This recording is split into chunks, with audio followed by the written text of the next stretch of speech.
Hey girls, today we're going to be working on variation problems.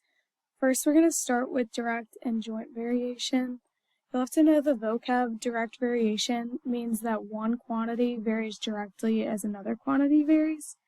It's represented by a linear equation, so I think some of you actually learned this in Algebra 1, but we're going to review it so that everybody's on the same page. The equation is y equals kx, so you guys should know that's a straight line through the origin. On the graph, its slope would have to be k, think mx plus b.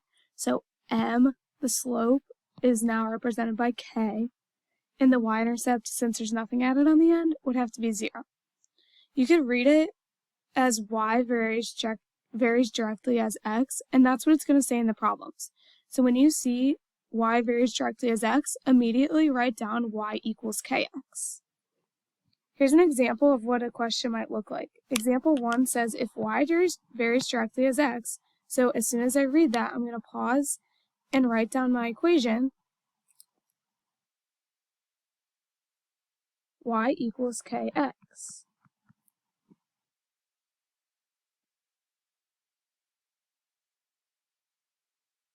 Then I'm going to highlight in two separate colors. It says y equals 15 when x equals -5. So those go together. And then I also want to find y when x equals 7. I'm going to teach you two ways to do this type of problem for everything we're doing today. The first method is to do it as a two-step problem. So whatever you're given both variables, y equals 15 and x equals -5, that's going to be step 1. You're using those two numbers. So step 1, you'll always find k. Use the equation y equals kx. You know y is 15, and you know x is -5. That's coming from the pink highlighted information.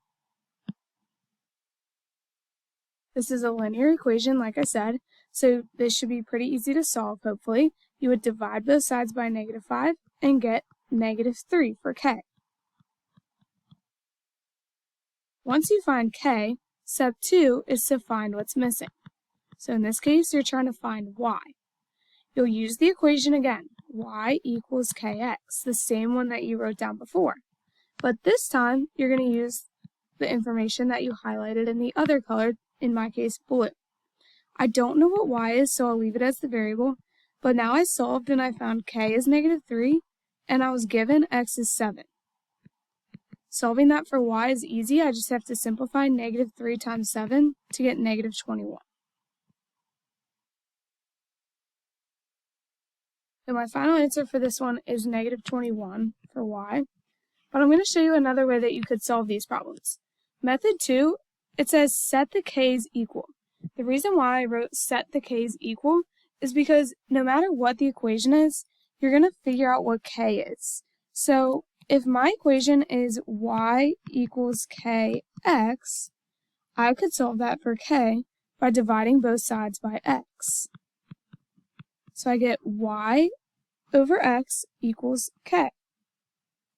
Whatever you get when you solve for k, you're going to put that equal to itself. So y over x equals y over x. Then you plug in one set of information to one side, so I could put 15 over -5. That's the information I got in pink. Then I would put y over 7. That's the information I got in blue. This becomes a proportion, so you should be able to solve that pretty easily. You would cross multiply 15 times 7 and then divide that by -5. You'll get the same answer, y equals -21. Go ahead and pick which method you like better, whether you like it as a two-step problem or whether you like figuring out what k equals and setting that equal to each other. Once you decide which method you like better, you can go ahead and try the practice problem. And when you're done, unpause the video and check and see if you got it right. You only have to do one method or the other. You don't have to do both methods every time. I'm going to show both methods every time throughout the video, but you only need to choose one method or the other in order to get the right answer. Whatever one makes more sense to you, whether you like doing a two-step problem with plugging in the given information to find k, and then finding the unknown in step 2, or if you like solving for k and setting those two equal to each other, so on the practice problem you would have done r over t equals r over t, either way you're going to get the same answer of 30, and that's the same thing every time. You'll get the same answer no matter whether you use method 1 or method 2. So pick which one you like better.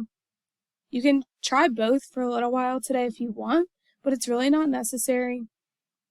Pick one and practice it throughout the rest of the lesson. The next type of variation we're going to talk about is called a joint variation. This is when one quantity varies directly as the product of two or more quantities. So it's similar, it's a linear equation, but now it has more than one variable in it.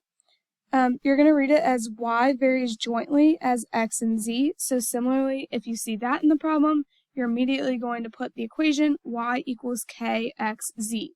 You'll notice every problem we have today, it starts with y equals, and k is always going to be the start of the equation.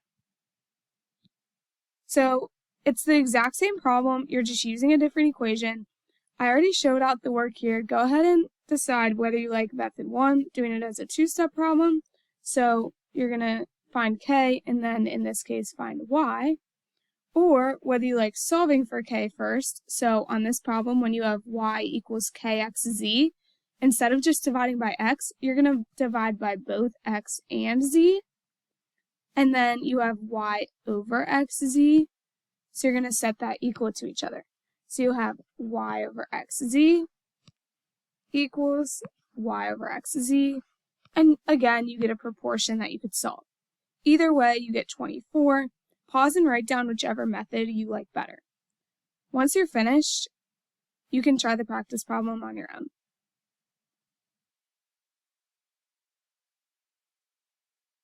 Here's the answer to that practice problem. Check it and see if you got it right. For this one, it says r varies jointly as v and t. So I know r is the start of the equation. It always is going to equal k, and then your variables. It says jointly as v and t, so I know that those are the two variables that go with the k. You're just going to follow that same pattern that we had in the key idea box.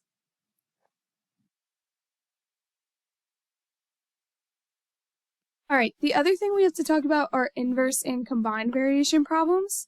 So just more variation problems. We're just going to get some where they're more like what we've been learning in Chapter 7. For example, for inverse variations, one quantity has to vary inversely as another quantity varies. So it's going to be a rational equation. That's why it's in this chapter.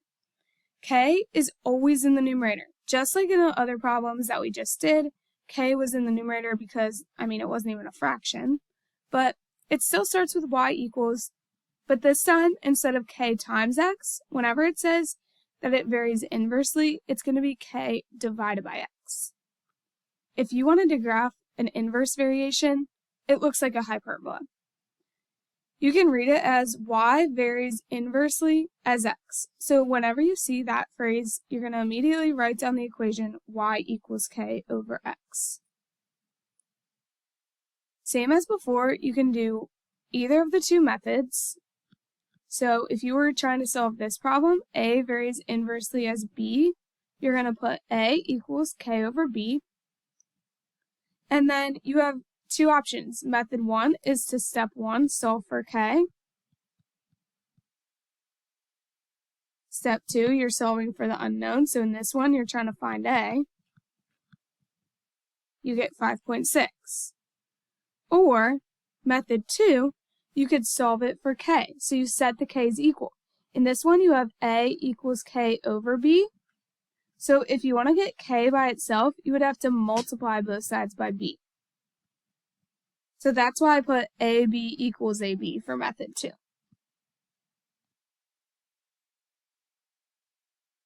When you plug in what you were given, you plug in the pink information on one side, the blue information on the other side, and then you just solve it for A. You just have one equation to solve. Again, totally up to you whether you like method 1 or 2 better. In both cases, you get 5.6 for A. Pause the video and see if you can try the practice problem that goes with this one. Here's the correct answer for that practice problem. Go ahead and fix it if you need to. If there's anything you got wrong. If you got it right, nice job. And then finally, example 4 for this, for our inverse variations. I'm only going to show method 1. I mean, you could do method 2 on this also. I'm only just going to show you method 1. So let's read the problem together first and then talk about how to set it up. It says the length of a violin string varies inversely as the frequency of its vibrations. So I have two things happening here, the length of the string, the frequency of the vibrations. Those two are both my variables. I'm going to pick L and F to represent them so that I can make an equation. If it says that it varies inversely, then I know I'm using the equation L equals K over F. Remember, K always goes in the numerator, and whenever it says varies inversely, it's going to be divided by or over F.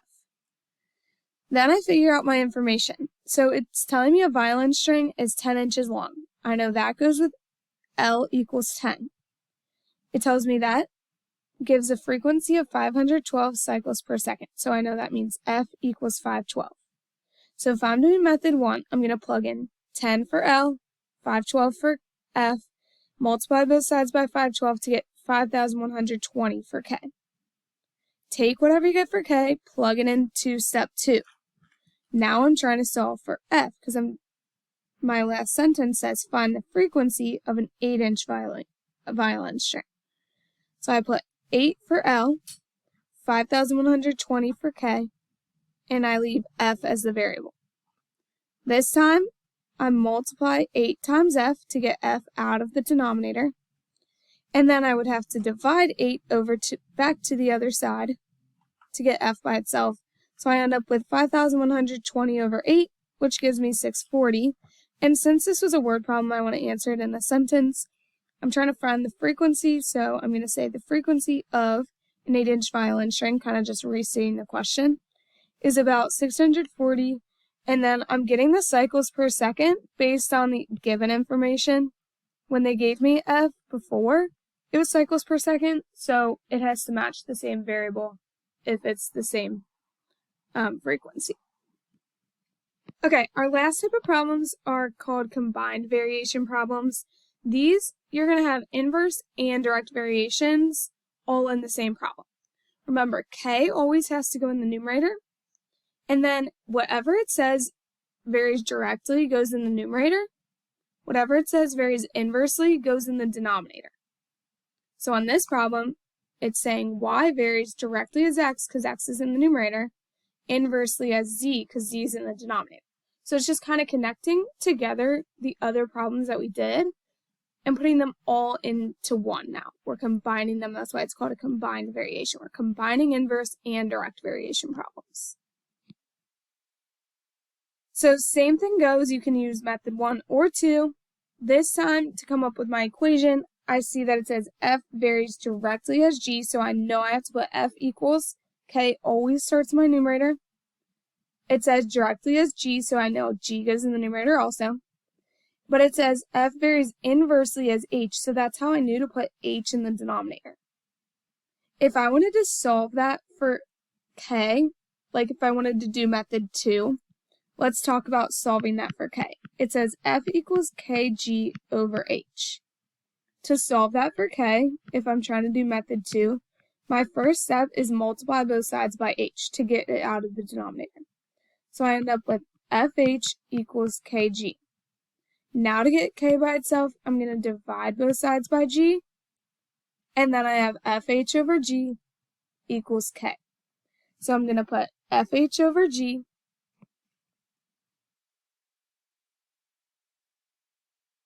and fill in my information equals FH over G and fill in my information.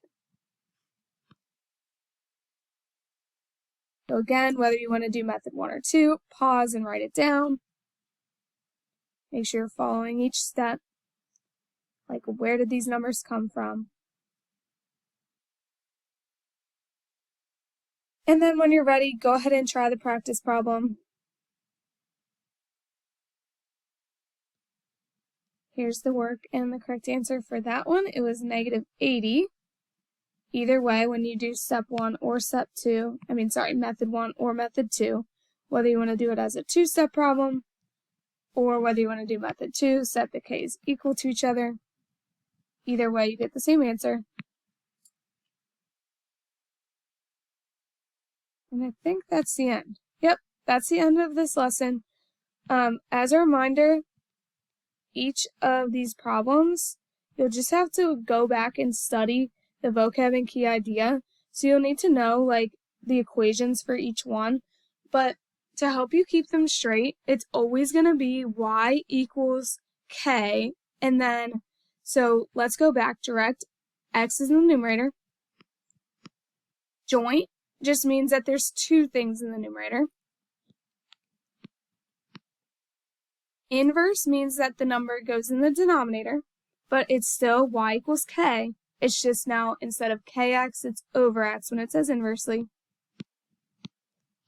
And finally, combined just puts those together. So direct means numerator, inversely means denominator, but it always starts with y equals k.